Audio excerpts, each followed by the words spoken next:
Hi అండి, welcome to AB creations. అందరు ఎలా ఉన్నారు? నేనైతే చాలా బాగున్నాను. మీ ముందుకి మరికొన్ని డిజైన్స్తో కొన్ని ఫ్రాక్స్తో అయితే వచ్చేసామండి. చూసినట్టయితే బ్లాక్ కలర్ ఫ్రాక్, ఇది వచ్చేసి జార్జెట్ ఫ్యాబ్రిక్ అండి. దీంట్లో చూసినట్టయితే బంచెస్ లాగా ఫ్లవర్ డిజైన్ వచ్చింది. దీన్ని మనం ఆలియా కట్లో ఇచ్చేసి పైన నెక్ చూసినట్లయితే చిన్న ప్లీటింగ్ తోటి హైలైట్ చేసాము. ఈ ఫ్రాక్ చూసినట్టయితే చాలా క్యూట్గా ఉందండి. ఫ్రాక్కి మొత్తం కూడా చాలా చిన్న ప్లీటింగ్స్ తోటి అయితే ఐరన్ చేసాము. మీరు చూసినట్లయితే కనిపిస్తుంది వీడియోలో. చాలా చిన్న చిన్న ప్లీటింగ్స్ ఇచ్చేసి ఐరన్ చేసాము కింద వరకు కూడా. బ్యాక్ సైడ్ చూసినట్లయితే రౌండ్ నెక్, అలాగే హ్యాండ్స్కి వచ్చేసి మనం లైనింగ్ లేకుండా నార్మల్గా ఎల్బో హ్యాండ్ వరకు ఇచ్చేసాము.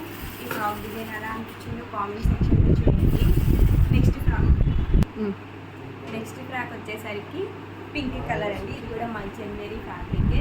దీన్ని కూడా చూసినట్లయితే మనం కాలర్ నెక్ స్టైల్లో వచ్చేసి కాలర్ మొత్తం కూడా చిన్న చిన్న ప్లీటింగ్స్ ఇచ్చామండి. చూసినట్లయితే ఇక్కడ మనం ఇట్లా డోరీ సిస్టమ్ ఇచ్చేసి మొత్తం చుట్టూ కూడా చిన్న ప్లీటింగ్స్ తోటి అయితే హైలైట్ చేసాము. అలాగే కింద పార్ట్ చూసినట్లయితే చాలా చిన్న ప్లీటింగ్స్ తోటి అయితే ఐరన్ చేసి ఇచ్చాము.